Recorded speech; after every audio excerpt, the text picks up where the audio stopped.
A voice cut through the soft music of the luxury restaurant, low and urgent, almost swallowed by the clinking glasses and polite laughter. Elise, a young waitress with tired eyes and steady hands, froze mid-step as the words reached her ears. Tomorrow night, after the signing, no witnesses. The man speaking wore an expensive suit, his back turned, but something in his tone made her chest tighten. She shouldn't listen, she knew that. Girls like her kept their heads down, served quietly and survived. Yet she couldn't move. The other voice, colder, replied, "And the old man?" A pause, then a quiet, chilling answer. "He won't see the morning." The tray in Elise's hands trembled. Across the room, the city's most powerful businessman, Victor Delacroix, laughed loudly with his guests, unaware of the shadow forming behind his perfect evening. Elise knew his face from magazines, from headlines about wealth and power, a man untouchable, a man far above her world. But now a dangerous thread connected them. She glanced again toward the two men, but they had already stood, disappearing into the crowd like ghosts. Her heart pounded. "Walk away," she told herself. "Forget it. This is not your world." But something deep inside refused, because if she stayed silent, someone would die tomorrow night, and she knew this decision would change her life forever in ways unimaginable. Elise tried to steady her breathing as she moved between tables, her polite smile masking the storm rising inside her. The golden chandeliers reflected in crystal glasses, laughter echoing in the air, yet everything felt distant, unreal. Across the room, Victor Delacroix remained the center of attention, confident, powerful, untouched by fear. Men leaned in to hear him speak, women admired him, and staff like Elise moved around him like invisible shadows. She had read about him once, a self-made billionaire, ruthless in business but admired for his success. A man who controlled everything around him. A man who believed danger only existed for others. Elise, on the other hand, had spent her life surviving day by day. Raised in a small, crumbling apartment, she learned early that silence kept you safe. Speaking up meant trouble. Trouble meant losing everything. Yet tonight, silence felt heavier than fear. Her mind replayed the words she overheard again and again. No witnesses. He won't see the morning. She glanced toward Victor again, noticing something she hadn't before. An older man in a wheelchair sat beside him, frail, quiet, almost forgotten among the noise. His father. The realization hit her like a cold wave. Tomorrow night wasn't just a business deal. It was something darker, something final. Elise swallowed hard, gripping her tray tighter. If she walked away, she could keep her job, her fragile life intact. But if she acted, she risked everything. And yet, deep down, she already knew she wouldn't walk away. The moment came faster than Elise expected. As she approached Victor's table with a bottle of wine, her hands trembled just enough to betray her calm facade. She could still turn back, say nothing, let the night pass like any other. But when she saw the old man again, his thin fingers resting helplessly on the arm of his wheelchair, something inside her snapped. Before she could stop herself, she leaned slightly closer to Victor and whispered, barely audible, "Monsieur, vous êtes en danger." Victor's smile vanished instantly. His eyes, sharp and calculating, locked onto hers with irritation. "Excuse me?" he said coldly. The conversation around them paused, attention shifting. Elise felt every gaze burning into her, judging, questioning. She swallowed, forcing herself to continue. "J'ai entendu quelque chose.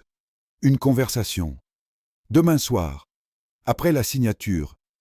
Ils vont..." She hesitated, fear choking her words. But it was too late to stop. Victor stood abruptly, his chair scraping loudly against the marble floor. "C'est ridicule!" he snapped, his voice now loud enough for others to hear. "Une serveuse pense pouvoir inventer des histoires pour attirer l'attention?" Laughter rippled through the table. Humiliation hit Elise like a wave, but she didn't move. "Je dis la vérité," she insisted, her voice shaking but firm. Victor stepped closer, his presence towering, intimidating. "Ou peut-être," he said quietly, dangerously. Tu essayes de manipuler quelque chose que tu ne comprends pas. The room held its breath, as Elise realized. She had just made herself a target. The tension in the room thickened like smoke as whispers spread among the guests, their curious glances turning into silent judgments. Elise stood frozen, her cheeks burning, yet her eyes refused to drop. Victor studied her with cold precision, as if deciding whether she was a nuisance or a threat. Then, with a sharp gesture, he signaled security.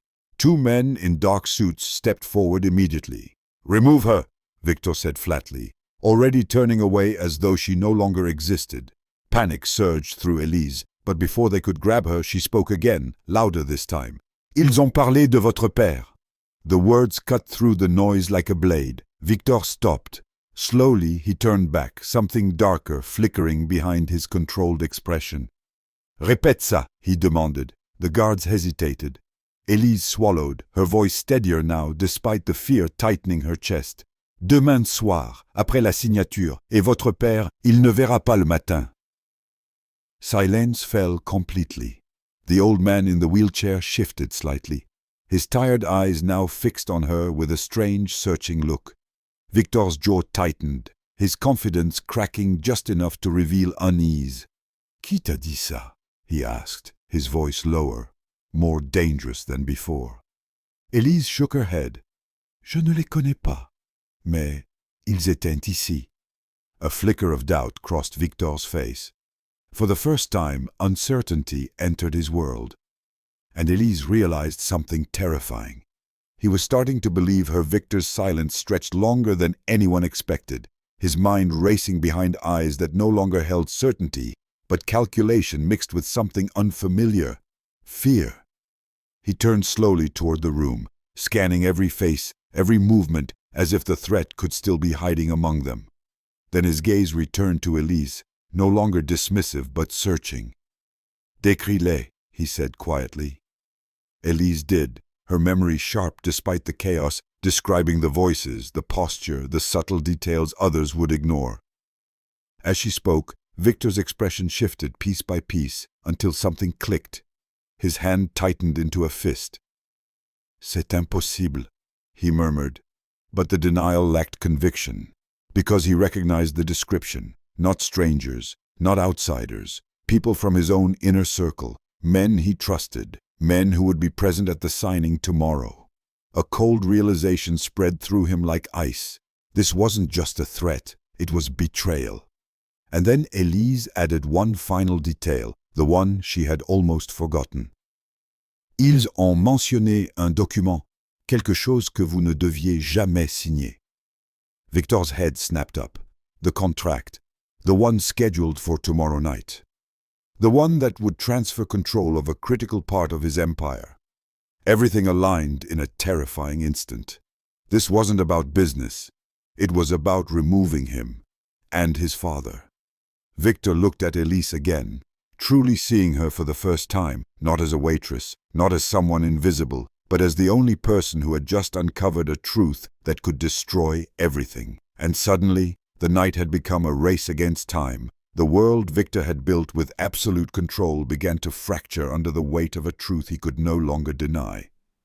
He dismissed the guests with a cold efficiency that left no room for questions, his authority silencing the room instantly. Within minutes, the laughter, the music, the illusion of perfection all vanished, leaving behind only tension and urgency. Elise stood near the edge of the now empty dining hall, unsure whether to stay or disappear, her heart still racing. Victor approached her slowly, no longer towering with arrogance but carrying something heavier, responsibility.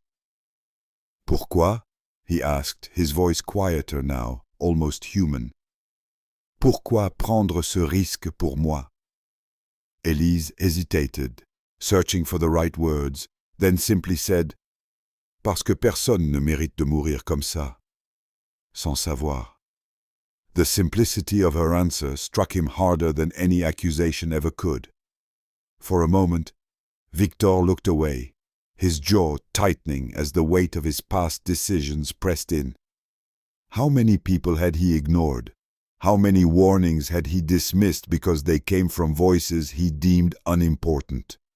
He turned back. His eyes, Elise had described, stood among the guests, their smiles polished, their movements precise, unaware that the trap had shifted. Elise remained in the shadows, her eyes fixed, her pulse echoing in her ears. Victor sat at the head of the table, the contract placed before him, his expression unreadable. The room waited, pens were prepared, eyes watched. And then, just as Victor reached for the document, he stopped. Avant de signer, he said calmly, je pense que certaines vérités doivent être révélées. A subtle signal. Instantly, security moved. The doors locked. Panic flickered across the faces of the conspirators as hidden recordings filled the room, their own voices exposing every detail of the plot. The illusion shattered. One by one they were restrained, their power dissolving into fear. Silence followed. Victor stood, turning slowly toward Elise. For a moment the distance between their worlds disappeared. Tu m'as sauvé la vie, et celle de mon père, he said, his voice steady but filled with something deeper. Elise lowered her gaze, overwhelmed. Victor then addressed the room, his tone firm. Le pouvoir sans conscience est une faiblesse. That night, everything changed. Because sometimes, the smallest voice is the one that saves everything.